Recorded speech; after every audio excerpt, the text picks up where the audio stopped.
नाभाजी महाराज ने कई भक्तों में शबरी का बड़ा आदर किया। शबरी की बहुत सी बात तो आपने कल सुनी। एक शबरी के साथ बड़ी विचित्र घटना हुई। शबरी बहुत शील संकोच वाली, भगवान की भक्ति में रहने वाली, मतंग ऋषि की आज्ञा का पालन करने वाली, ऋषि मुनियों की बड़े पवित्र भाव से सेवा करने वाली और अपनी सेवा को गुप्त रखने वाली थी।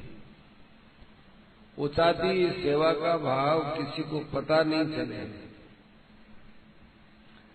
एक दिन रास्ता बुहारते बुहारते तालाब से लेकर कुटिया तक रास्ता बुहारे थे, एक बाबा जी आए। वो थोड़ा जल्दी निकली हुई रे, महात्मा आ रहे हैं। तो जल्दी के मारे उधर महात्मा भी जल्दी आ रहे थे स्नान के लिए, ये भी जल्दी की। तो जल्दी जल्दी के अंदर क्या हुआ कि वो ठोकर खाकर गिर गई शबरी। और महात्मा जी के थोड़ा उसके पल्ला अड़ गया महात्मा जी के। तो महात्मा जी नाराज हो गए। अरे तू नीच जाति की है, मेरा स्पर्श होगा महाराज। मैं तो खुद भक्ति जा रही थी, कहीं आपके स्पर्श न हो जाए। मैं ठोकर खाकर गिर गई, मुझे क्षमा करो। क्या क्षमा करें, तुम नीच जाति की हो। तुम ऐसे खूब नाराज हो गए। वो बेचारी नीचा मुंह करके चली गई। अब जो ही महात्मा जी गए उस सरोवर में स्नान करने के लिए, तो वहां कीड़े ही कीड़े हो गए समुद्र में, गए सरोवर में, तालाब में। अब वो कीड़े ही कीड़े हो गए तो उसको महात्मा जी को बड़ा अचंभा हुआ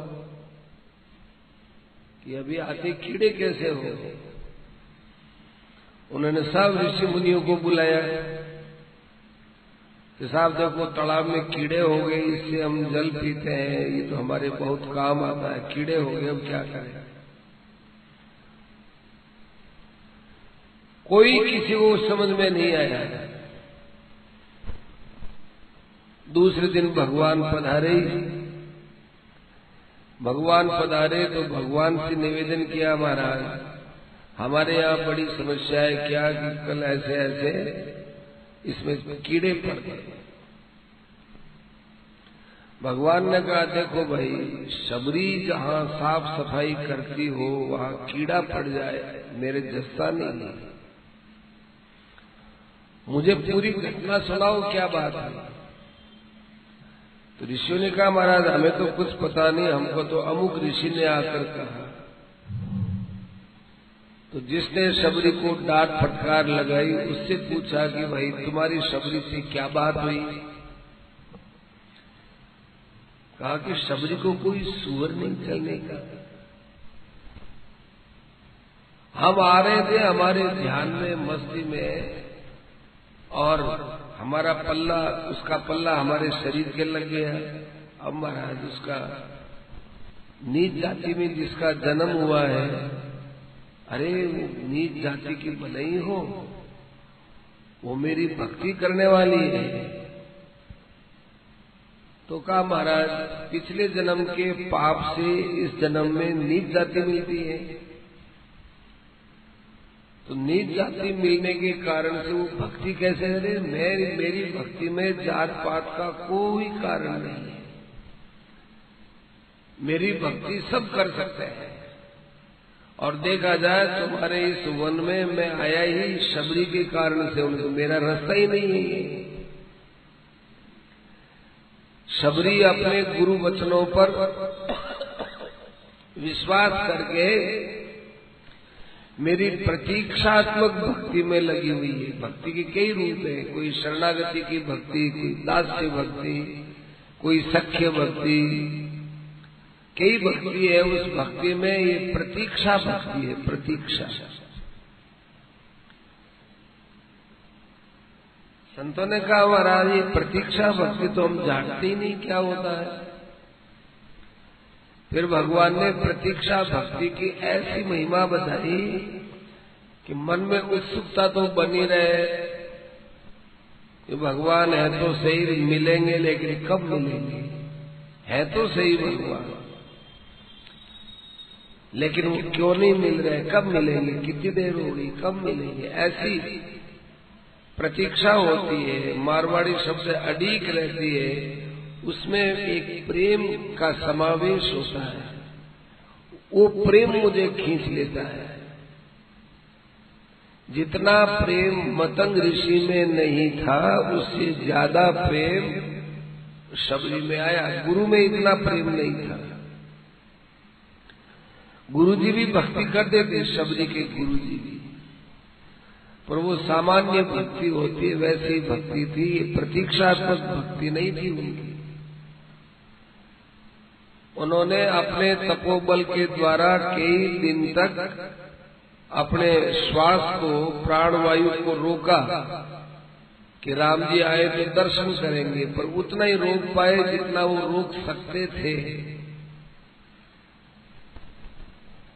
लेकिन शबरी तो बेचारी जानती नहीं प्राण को कैसे रोका जाए, योग मार्ग जानती नहीं, हठ मार्ग जानती नहीं।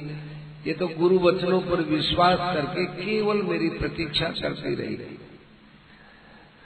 तो जो मेरी भक्ति करने वाले लोग होते हैं, उनके अंदर कोई जाति की दोष की बात नहीं देखनी चाहिए। महात्मा जी, आपसे बड़ी भारी गलती हुई है।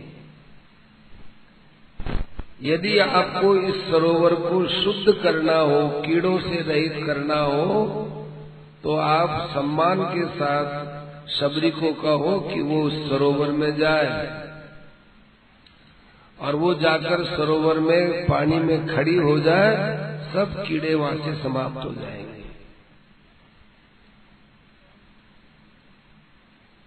तो शबरी को निवेदन किया, शबरी वहां गई।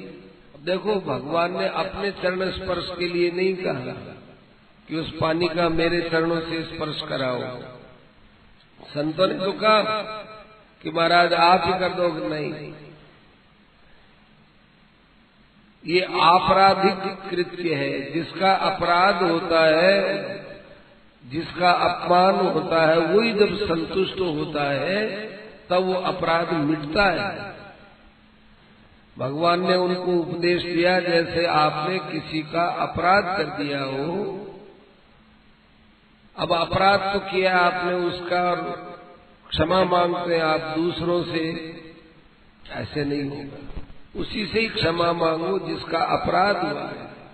क्या महाराज, हम तो आपसे क्षमा मांग लेते हैं, आपसे बड़ा संसार में कौन है? मेरा तो अपराध किया नहीं, आपने किया तो शबरी का किया है। शबरी चित्त में प्रसन्न हो जाएगी तुम्हारे व्यवहार से, तो ये सब ठीक हो जाएगा। फिर शबरी वहां गई और वो जाकर के जल में यूं खड़ी हुई, तो सब जल शुद्ध हो गया। तब उन सब के समझ में आया कि भगवान की भक्ति के सामने जाति की न्यूनता कोई बाधा नहीं दे सकती। इस विषय में संत महापुरुष चोखा मेला की कथा बोलते हैं। चोखा मेला ये दक्षिण में हुआ। महाराष्ट्र में एक भगत था, वो जाति का चमार था, लेकिन भगवान की बहुत भक्ति करता था। वो और उसकी पत्नी दोनों भगवान की भक्ति में लगे रहते थे। एक बार गांव में कोई भैंसा मर गया, मरने के बाद वो फूल गया, तो चोखा और मेला ये दोनों पति और पत्नी उसको बांध करके घसीटने लगे, तो बेचारों से घसीटा नहीं गया। अब गांव में तो सब प्रकार के लोग होते हैं। कई लोगों ने उनको डांटना चालू किया, अरे तुम गांव से हमसे खाते तो हो, और ये करते हो और वो करते हो, तुमसे ये भैंसा नहीं चलता है, खाली करो इस जगह को। वो बेचारे हम तो जोर खूब लगाते हैं, बड़ा कष्ट हुआ उनको, वो सिरके ही नहीं, लोग उनको डांट लगाए। इतने में ही उन्होंने भगवान को याद किया, हे भगवान आपकी भक्ति में बाधा पड़ रही है, व्यर्थ का यहाँ समय लग रहा है, क्या करूं। इतने में भगवान आए और पीछे से भगवान ने धक्का लगाया उस मरे हुए भैंसे के। आगे से तो वह घसीट रहे, पीछे से भगवान लग रहे। अब चोखा मेला क्या रोए दोनों के दोनों, बहुत रोए कि महाराज आपको प्रार्थना करके हमने आपसे ये काम करवाया। बहुत रोए, बहुत कष्ट हुआ। इसीलिए कहते हैं भगवान से कोई कामना पूरी नहीं करवानी चाहिए। भगवान को अपनी भगवत्ता छोड़ करके बहुत नीचे आना पड़ता है।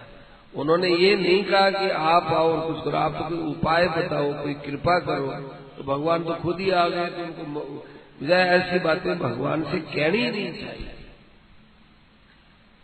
भगवान से कहने की क्या जरूरत, भगवान सर्वज्ञ है तो वो जानते हैं, समर्थ है तो वो कर सकते हैं, और दयालु है तो उनके पास उनको दया की कमी नहीं।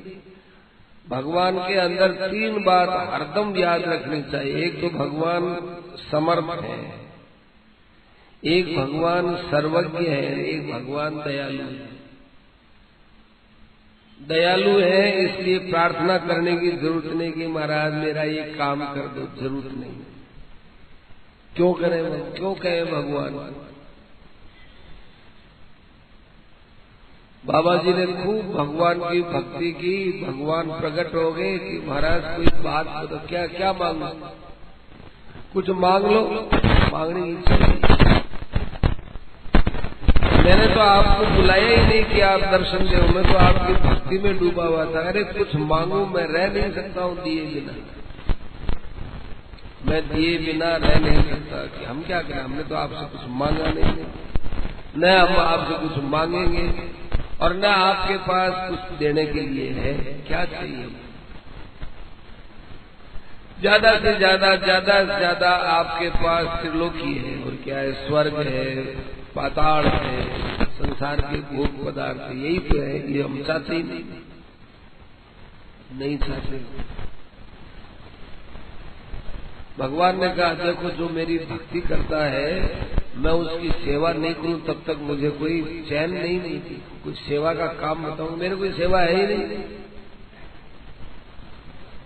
भगवान ने मेरी घबराहट कैसे मिटे, आप ही घबराहट आप जानो, घबराहट आपकी बनाई हुई, हम क्या करें। ऐसे ऐसे भगत होते हैं, उनके सामने भगवान फिर हार जाता है, हार जाता है।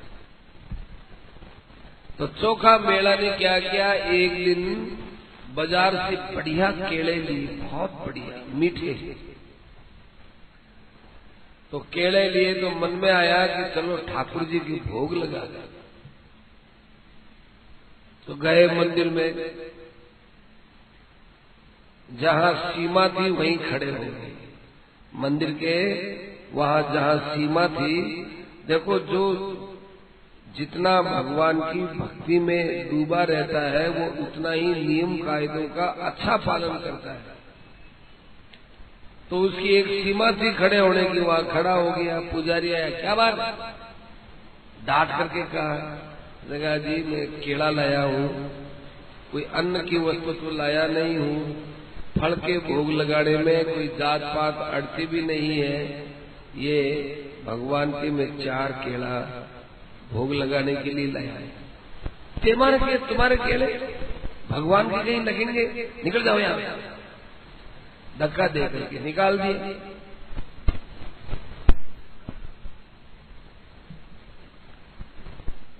और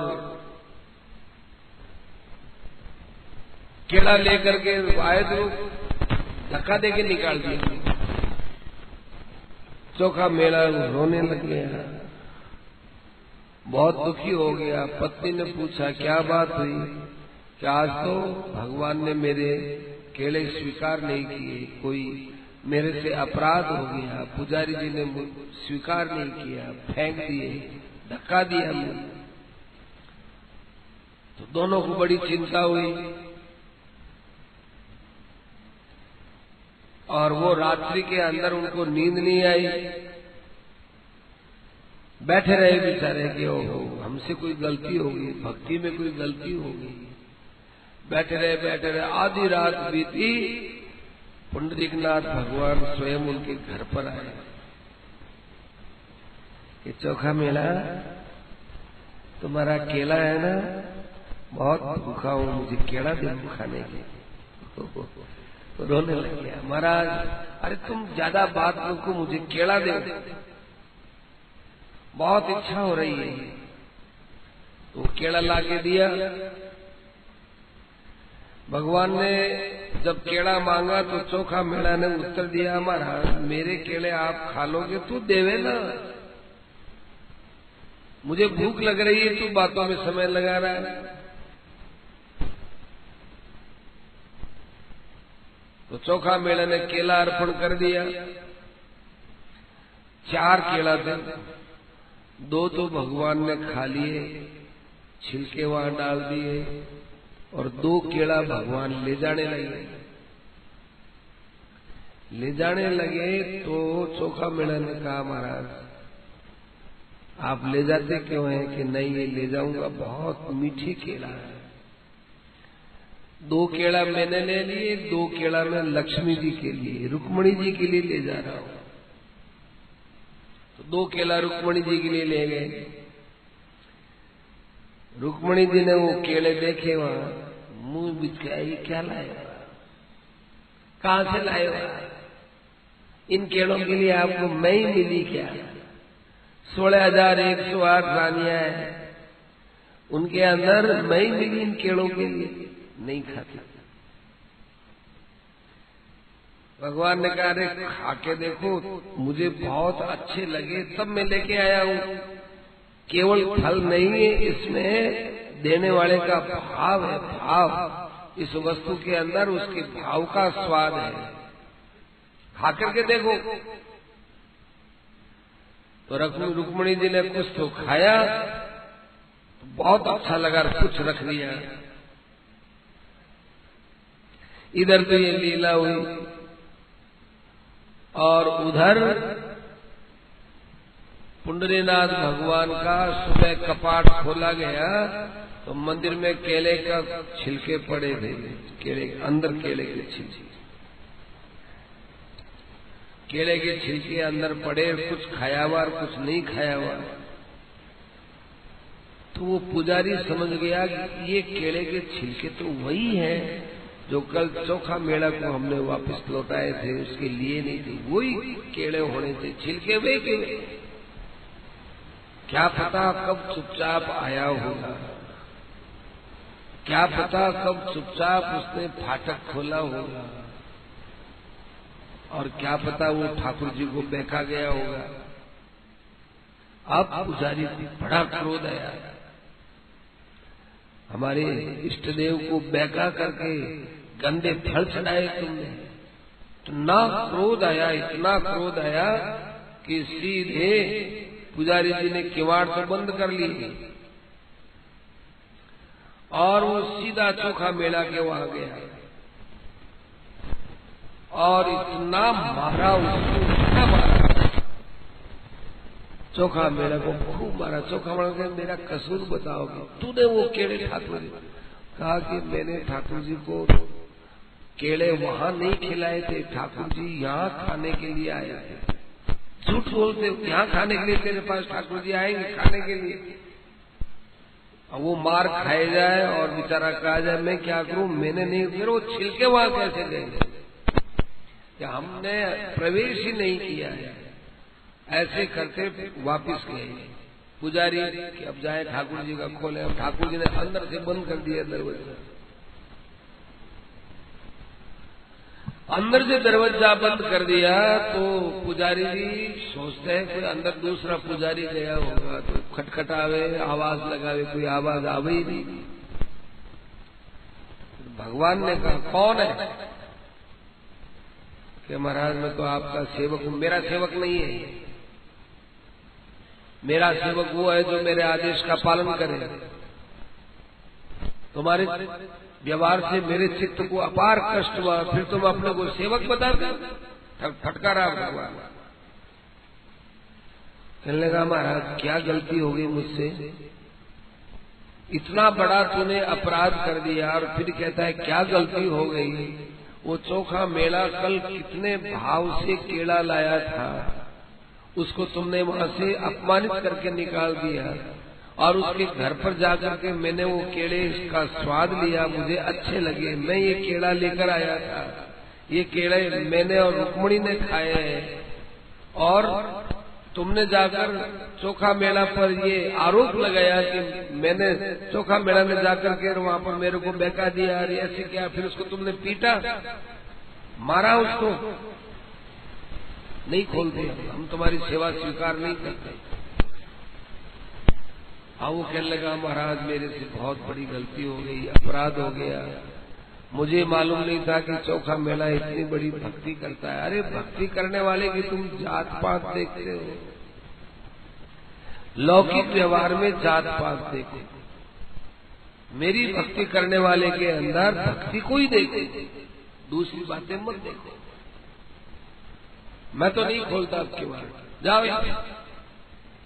आप पुजारी जो रोया गिड़गिड़ाया महाराज अब कभी ऐसा अपराध नहीं करूंगा, सब भक्तों में आपकी भक्ति का ही दर्शन करूंगा, प्रभु आप मुझे क्षमा कर दीजिए।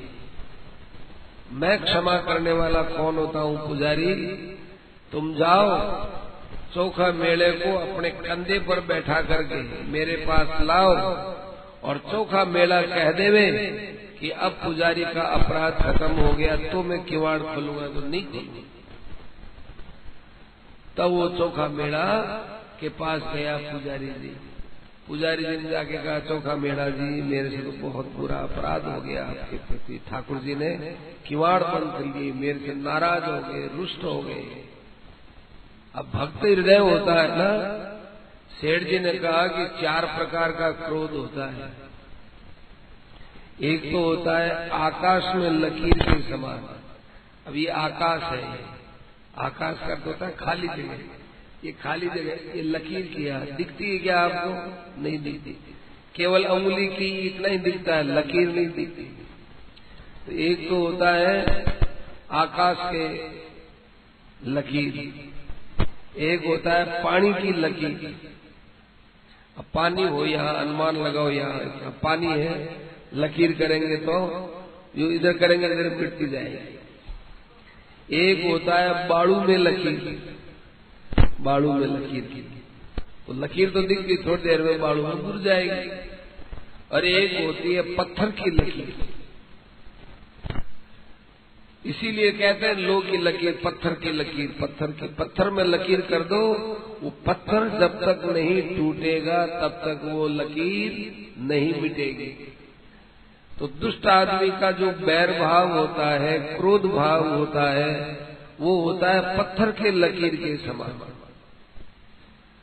वो कहते हैं हम मर जाएंगे लेकिन बैर नहीं छोड़ेंगे, मर जाएंगे तो मर जाएंगे, बैर नहीं छोड़ेंगे, बदला लेके रहेंगे। अपने बेटों को कहता है देखो उनके साथ हमारा बैर है, राजीपा मत कर लेना, यदि तुम राजीपा कर लोगे तो मेरी संतान नहीं कहलाओगे, परलोक में भी मेरी आत्मा को कष्ट होगा। इतना बैर बांधते हैं, वो पत्थर की लकीर वाला बैर है।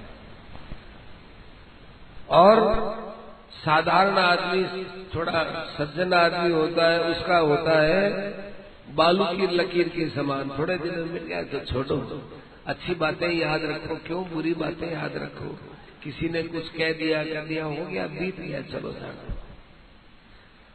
साधन भजन करने वाला होता है, उसका होता है जड़ में लकीर के समान। और सिद्ध महापुरुष का क्रोध होता है वो आसमान में लकीर के समान। संकादिकों ने जय और विजय पर क्रोध किया तो कैसा क्रोध था? वो आकाश में लकीर के समान, उन्हीं के भले के लिए क्रोध किया।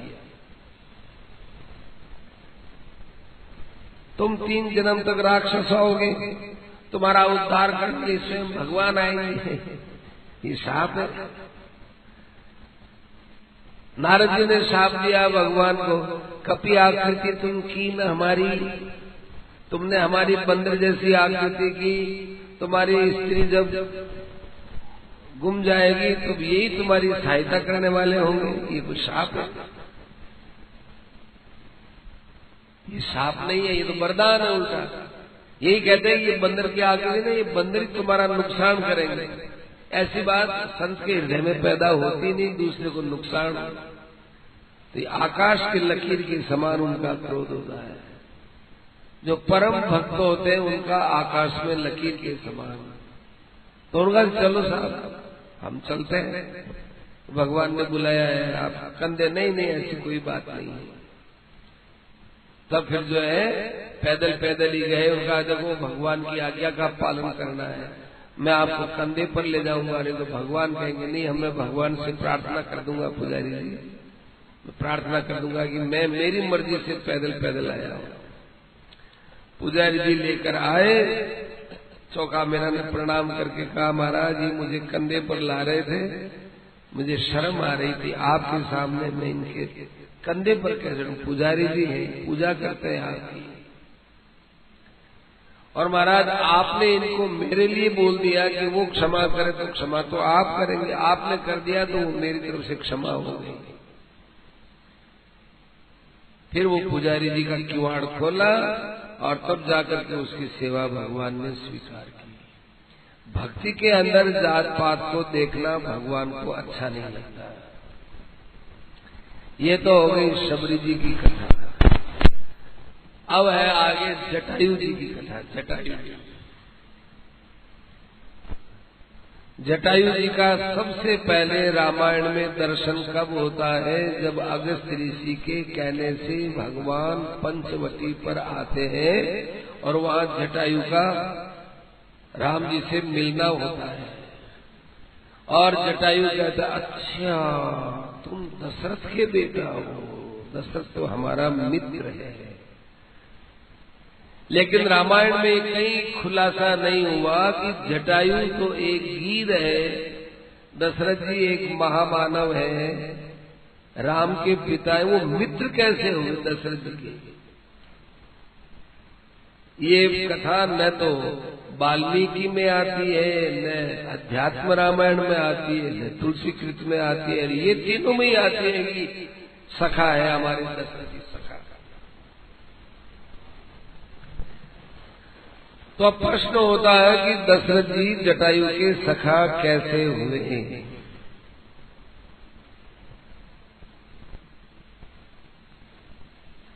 अब उसकी बात सुनिए।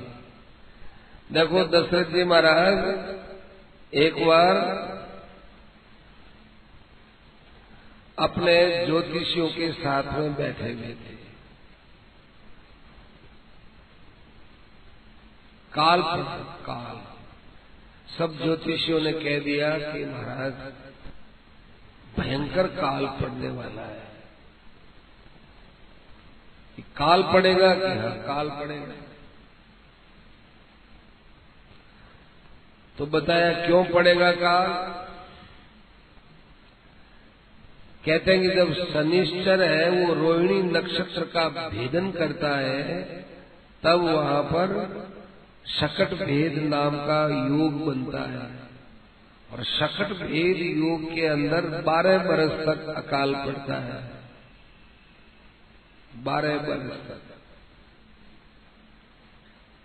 दशरथ जी ने कहा कि तुम तो हमारी जनता अकाल में त्राही त्राही मरेगी।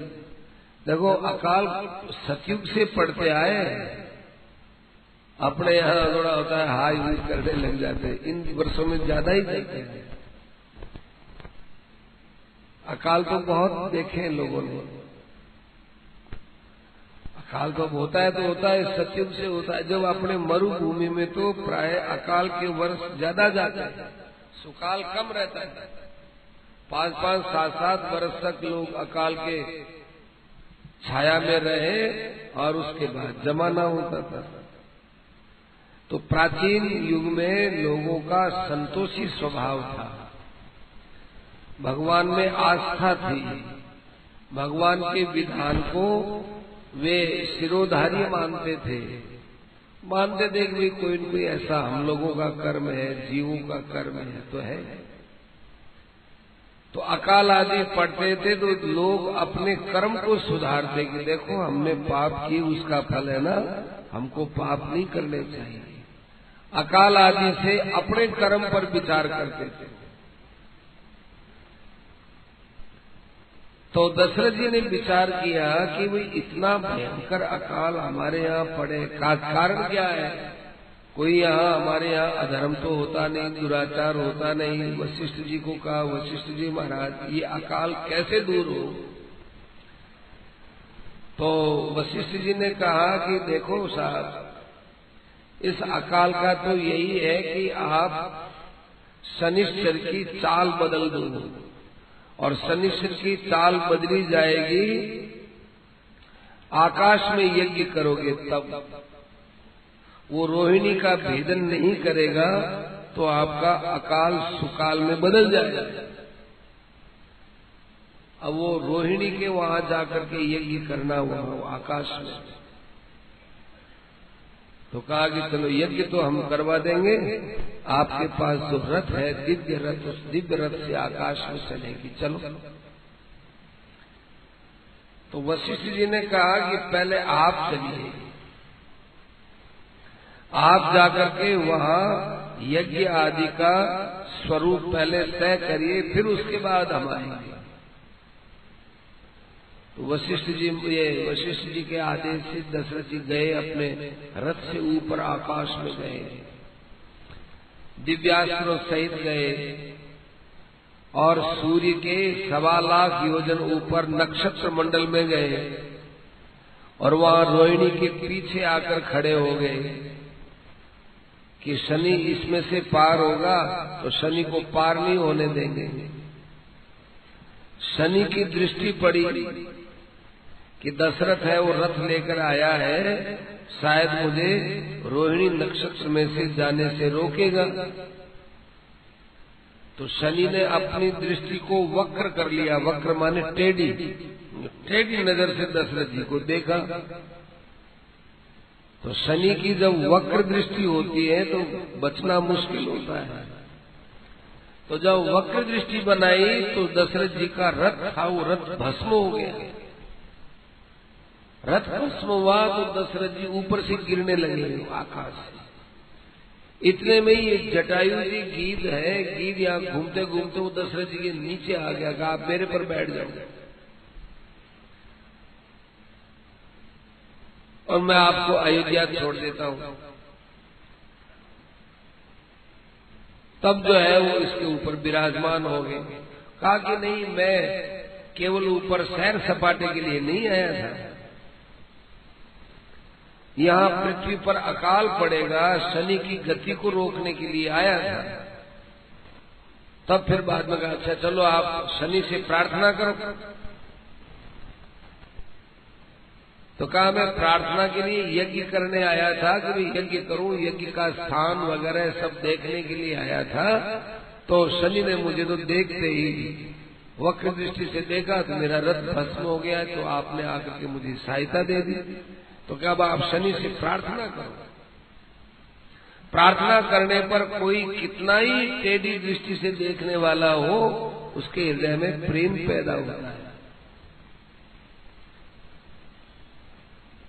आपको तो अपना काम करना है, इतनी प्रजा को सुखी करना है, आपको गरज है शनि की, तो प्रार्थना करने में आपके क्या हर्ज है? दशरथ जी ने कहा बात तो ठीक है, वैसे भी ग्रह गोचर है, ये हमसे बड़े हैं, तो आप इनसे प्रार्थना करो। तब गीधराज ने, जटायु जी ने अपना पूरा आश्रय दिया और उस पर बैठे बैठे दशरथ जी ने स्तुति करी शनिश्चर की। शनिश्चर की स्तुति कही तो शनिश्चर सामने आया कि बोलिए दशरथ जी आप क्या चाहते हैं? तो दशरथ जी ने कहा देखिए आप रोहिणी नक्षत्र में प्रवेश करके 12 बरस तक अकाल पड़ेगा, हमारी प्रजा बड़ी दुखी हो जाएगी, सबके लिए अनाज घास फूस और पानी दुर्लभ हो जाएगा।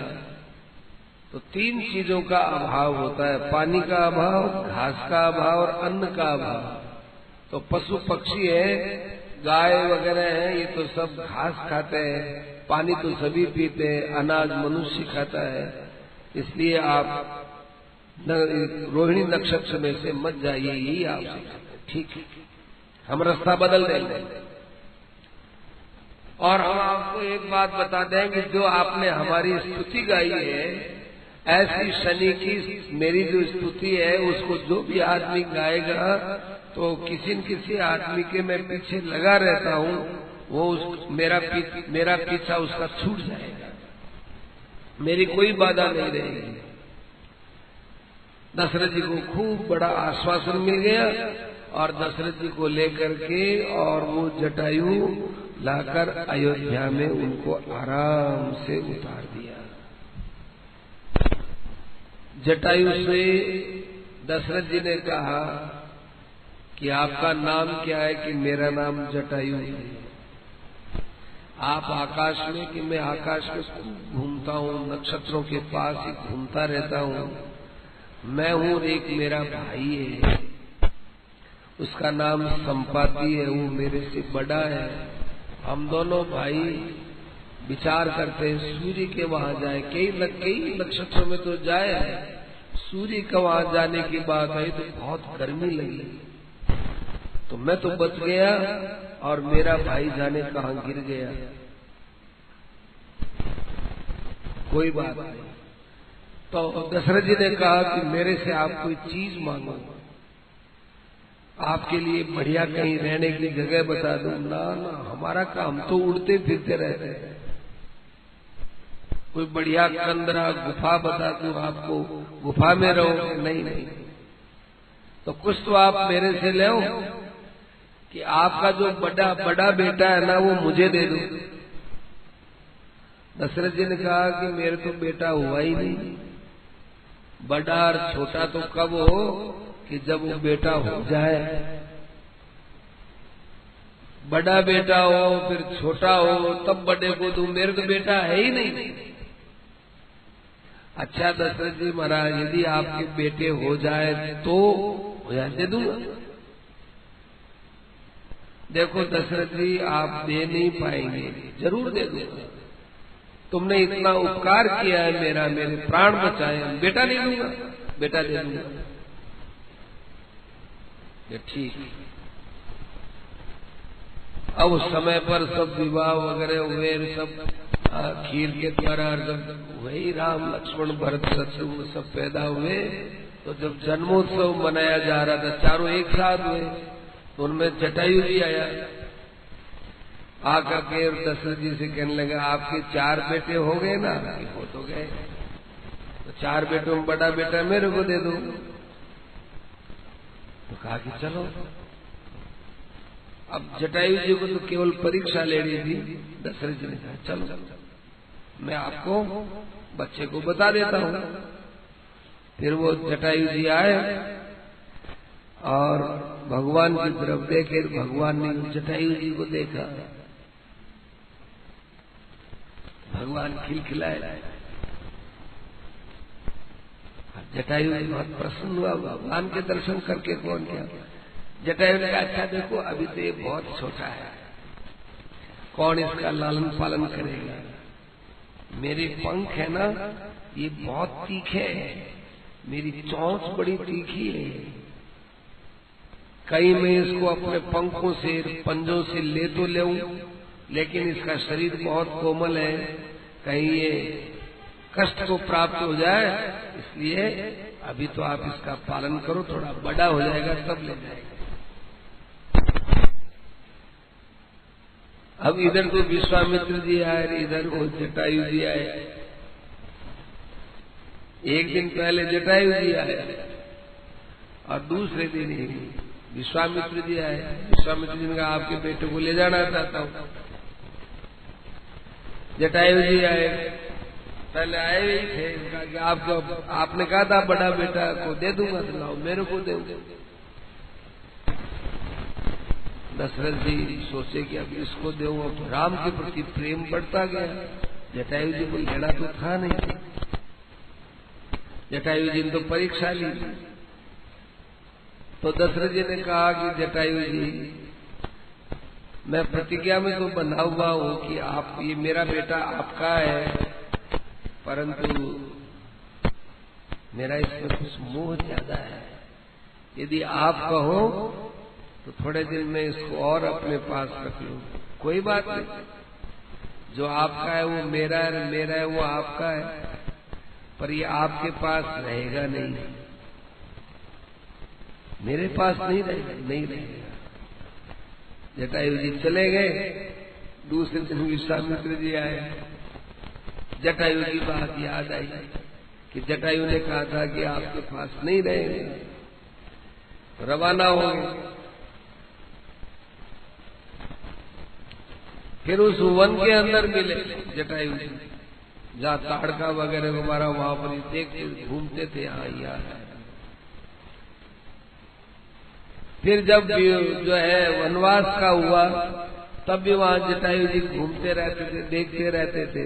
अब राम जी तो सर्वज्ञ होने पर भी राम जी लीला में थे, चित्रकूट में कहीं जटायु जी का दर्शन नहीं हुआ। फिर उसके बाद वहां पंचवटी में ही दर्शन हुआ। रावण के साथ जब जटायु का युद्ध हुआ और जटायु के प्राण निकल गए, तब भगवान ने जटायु का अंतिम संस्कार किया। उस समय उनको दशरथ की बहुत फूट फूट के याद आई। राम जी को बहुत याद आई, और उनके मन में ये भावना हुई कि आज मैंने दशरथ जी का अंतिम संस्कार मेरे हाथ से कर दिया। वहां तो नहीं कर सका, ये यहाँ कर दिया।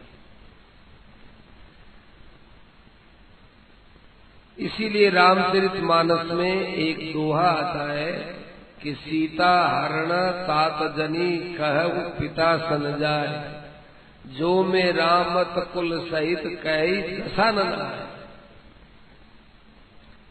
सीता जी के हरने की बात आप जाकर के और राम जी से, दशरथ जी से मत कहना।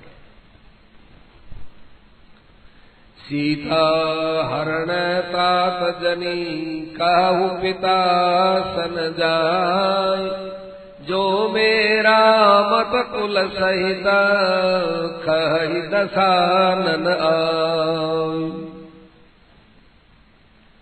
दशानन को आकर के अपने आप कहना पड़ेगा, कुल सहित आकर के वो दशानन कहेगा कि ऐसी ऐसी दशा हुई है हमारी, राम ने ऐसी दशा की, सीता का हरण किया, ये हमारी दशा हुई। मरे तो बहुत थे, बाली भी मरा था, बाली को तो नहीं कहा भगवान ने, बाली को नहीं कहा और किसी को नहीं कहा, इसी जटायु को ही क्यों कहा? जटायु का दशरथ जी का आपस का बड़ा संबंध था। इस प्रकार से जटायु जी का प्रसंग हुआ। जटायु जी के बाद ध्रुव जी का नंबर आता है। ध्रुव जी की भी वंदना की। देखो, ध्रुव जी महाराज की वंदना में ध्रुव जी की कथा प्राय सब जानते हैं। जो कथा नहीं जानते उतने अंश को बता देते हैं। उनकी विमाता ने ताना मारा, ध्रुव जी घर से निकल गए, बीच में नारद जी मिले, ओम नमो भगवते वासुदेवाय का मंत्र दिया। पहले परीक्षा ली कि ध्रुव को वास्तव में अब भगवान की भक्ति करनी है या इसको पिता की गोद में ही बैठना है। नारद जी ने कहा,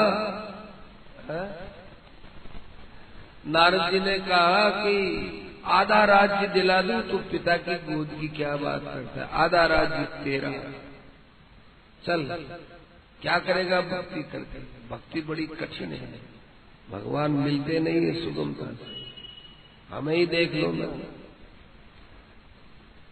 ध्रुव जी ने कहा कि मैं तो भक्ति ही करूंगा और त्रिभुवन का उत्कृष्ट पद प्राप्त करके रहूंगा। अब पिता की क्या गोद लेंगे, अब तो ऊपर वाले की गोद लेंगे। भगवान की प्राप्ति हो गई, दर्शन दे दिए। कालांतर में ध्रुव जी राजा भी हो गए। उनका छोटा भाई था, वो मारा गया शिकार में। ध्रुव जी महाराज का अखंड राज्य था। पर एक बात थी कि ध्रुव जी सत्संग करते थे तो भगवान सत्संग में आते थे। सत्संग क्या, अंदर ही अंदर अच्छी अच्छी बातों का, संत महात्माओं के उपदेश का खूब मनन करते थे। ये सत्संग है, ये बहुत पवित्र जगह है। ये जब आदमी स्वयं अच्छी बातों का अपने अंतःकरण में मनन करता है तो वो अंतःकरण बहुत पवित्र जगह है। उसमें भगवान स्वयं पधारते हैं और उन सत्संग के भावों को स्वीकार करते हैं। जो भाव हमारे अंदर नहीं आते हैं वो भाव वो पैदा करते हैं। पहली बात। दूसरी बात यह है कि मनीषी की लोक यात्रा नामक एक पुस्तक है, उसके लेखक हैं पंडित गोपीनाथ कविराज। बहुत बड़े विद्वान पुरुष थे वो, काशी के अंदर बड़े विद्वान थे और विश्वविद्यालय के बहुत ऊंचे पद पर रहे हैं। उन्होंने एक पुस्तक लिखी। उन्होंने कहा कि मैंने एक देवदूत के साथ में विचार किया। एक देवदूत मेरे पास है, देवताओं का दूत।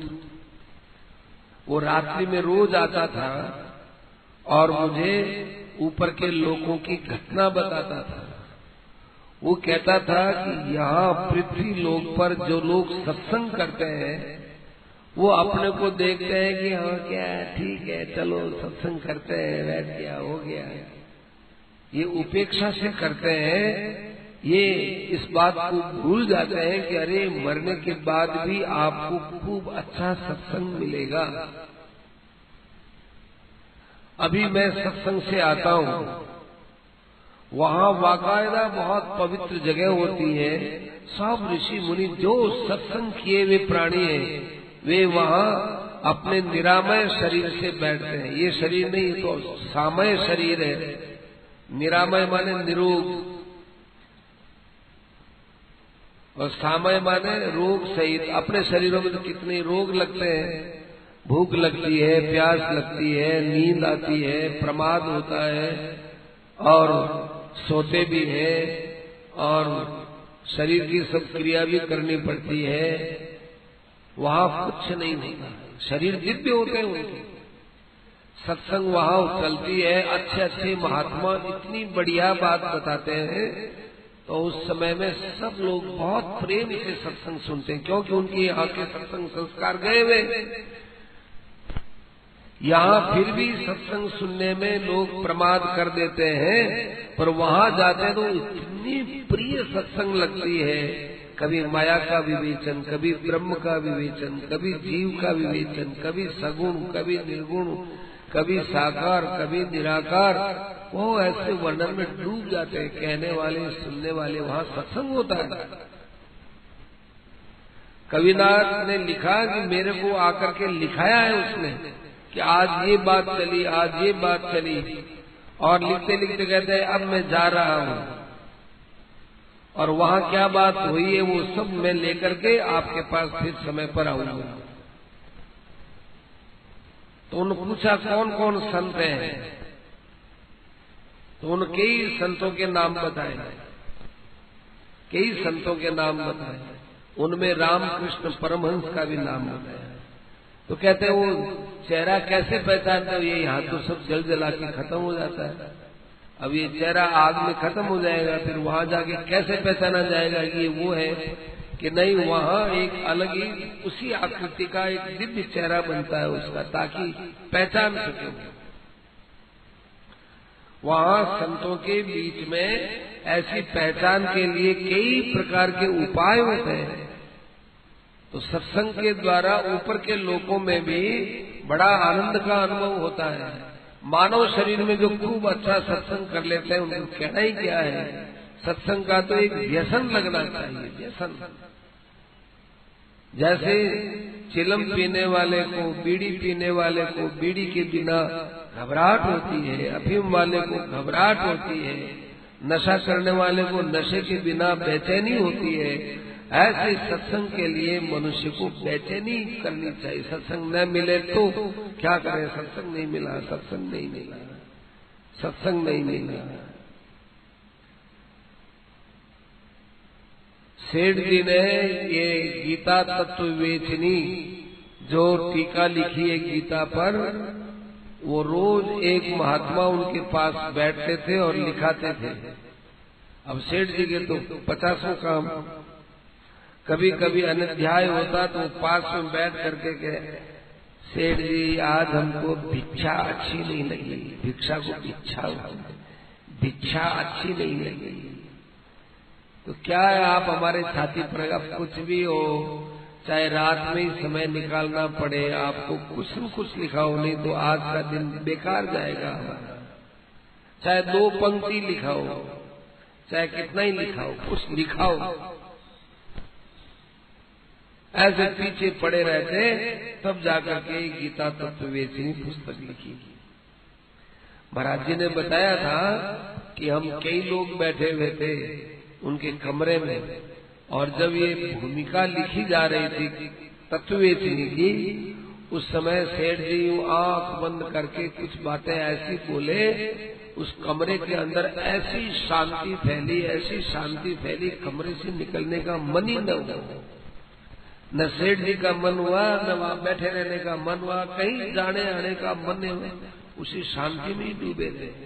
ऐसा विलक्षण अनुभव महाराज जी ने कहा कि हम लोग बैठे थे, सबको हुआ, स्वयं सेठ जी को भी हुआ। इसलिए उसकी भूमिका में बहुत विचित्र बातें सेठ जी ने लिखी भी है। अस्तु, अपने ने इतना ही समझना है कि जो सत्संग करते हैं उन लोगों का बड़ा भारी कोई भगवद अनुग्रह मिल गया। भाग्य तो क्या कहे, ये भगवान की कृपा मिल गई, उनको आगे भी ऐसे सत्संग मिलेंगे। पर यह है कि अभी के सत्संग को रुचि पूर्वक थोड़ा ग्रहण करें, उसको व्यवहार में लाने की कोशिश करें, उसको अपने आचरण में लाने की कोशिश करें, आगे भी सत्संग मिलता है। गोपीनाथ कविराज की पुस्तक आज भी है, और स्वयं महाराज जी ने ही सबसे पहले प्रेरणा देकर बताया कि उस पुस्तक में ऐसा लिखा है और हमने पढ़ा है। महाराज जी का मैंने पढ़ा है कि वो सत्संग चलती, वो बातें हो रही, वो अब ऋषि आए, आज वो महात्मा आए, आज वो महात्मा आए, ऐसी ऐसी बातें आ रही। तो ध्रुव जी महाराज थे, वो ध्रुव जी महाराज जब मन में यूं बैठ करके ब्रह्म चिंतन करते, भगवान की कृपा पर विचार करते, तो भगवान स्वयं उनके यहाँ मन में आकर के बैठते, चर्चा होती, मन ही मन में चर्चा होती। एक दिन ध्रुव जी ने पूछ लिया कि भगवान, जब मैं अपनी माँ को छोड़कर गया, पिता को छोड़कर गया, राजधानी को छोड़कर गया, तो नारद जी मिले, और नारद जी कहते हैं भगवान की प्राप्ति बहुत कठिन है ध्रुव, बहुत कठिन है। और महाराज मुझे तो आपने 6 महीने में दर्शन दे दिए। अब ऋषि की बात झूठी नहीं होती, ऋषि का तो ये कहना है, और मेरा अनुभव भी झूठा नहीं है। तो आप हमको बताओ कि आप सुगमता से मिलते हो कि कठिनता से मिलते हो। तो भगवान ने कहा कि देखो, मेरी प्राप्ति के विषय में न तो सुगमता का और न कठिनता का भाव बनाओ, क्योंकि मेरी प्राप्ति सब चीजों से अलग है। कोई भी चीज पहले अप्राप्त होती है, फिर प्राप्त होती है। अब जैसे पहले ये नहीं मिली, अब आकर के मिल गई, तो ये पहले नहीं थी, अब मिली है, पर मैं ऐसा नहीं हूं। इसलिए मेरी प्राप्ति को सुगम या कठिन कहना बनता नहीं है। ये अपने अपने अनुभव की बात है। अपना अनुभव देखो, अपना अनुभव से क्या सिद्ध होता है। नारद जी का अनुभव कठिनता का है, तो उन्होंने सही कहा है। तुम्हारा अनुभव यदि 6 महीने में हो गया तो अगर तुमसे भी कोई बड़ा भक्त होगा वो कहेगा 6 मिनट में ही भगवान मिल सकते हैं, कोई 6 सेकंड में ही मिल सकते हैं, कोई कहेगा भगवान को कालातीत है, उसके लिए काल की आवश्यकता ही नहीं। जो कहेंगे वो सही है। ध्रुव जी ने कहा महाराज ऐसे नहीं, कुछ मुझे आप समझाओ। ध्रुव जी ने कहा कि भगवान ने कहा कि तुम क्या समझना चाहते हो, कठिन समझना चाहते हो कि सुगम, कि मैं दोनों ही समझना चाहता हूं। तो सुगम तो तुमने समझ लिया कि कितना सुगम है मेरा मिलना। तुम अभी जरा सा ध्यान किए और मैं आकर के बैठ गया तुम्हारे हृदय में, सुगम है ना? सुगम नहीं, अति सुगम है, अति सुगमाति सुगम है। अब मुझे आप बताओ कठिनता की बात बताऊं? मेरे साथ चलो, चलो नौका में बैठे 7 समुद्र पार की यात्रा, 7 समुद्र पार करके और वहां खूब विशाल हड्डियों का पहाड़ बताया। ध्रुव ये क्या है? ये तो महाराज हड्डियों का पहाड़ है। तपस्या का और हड्डियों के पहाड़ का क्या मतलब है महाराज? मैं समझा नहीं। तुमने मेरी प्राप्ति कठिनता के विषय में पूछी ना, इतनी बार तेरी हड्डियां इकट्ठी हुई तब जाकर के मैं तुझे मिला हूं। यदि ये बात तुझे पहले बता देता तो भजन में उत्साहित होता क्या कि महाराज मैं तो भजन छोड़ देता। इतनी हड्डियां गलानी पड़ती है, इतनी बार जन्म लेना पड़ता है। हड्डी तो क्या है, मुट्ठी भर हड्डियां होती है, इतना हड्डी का पहाड़ कि बस इसीलिए मैं कहता हूं कि मैं सुगम हूं कि कठिन हूं, ये बात तुम छोड़ो और केवल मेरे भगवान मेरे भजन में ही लगे रहो। इस प्रकार से ध्रुव जी महाराज की कथा है। ध्रुव जी महाराज की कथा भागवत में और शास्त्रों में खूब विस्तार से बता रहे हैं। अंत में ध्रुव जी महाराज ने राज्य दे दिया अपने पुत्र को और स्वयं बद्रीनारायण में चले गए और वहां जाकर खूब भगवान की आराधना करने लगे। तब उनके सामने भगवान के यहाँ से बैकुंठ से विमान आया और उस विमान में बैठने लगे। तो ये काल है, मृत्यु है, इसने आकर कहा कि यहाँ सिर पर पैर रखो, क्योंकि इस संसार में सबको मैं खाता हूँ, तुम्हारे पर मेरा बस नहीं चला। यहाँ पैर रखो और फिर विमान में बैठ जाओ। फिर उनको अपनी माँ की याद आई, वो रही तुम्हारी माँ आगे आगे जा रही है। ऐसे ध्रुव जी महाराज भगवान के धाम में पहुंच गए, विष्णु पद को प्राप्त हो गए। अब आगे अम्बरीश जी का चरित्र है।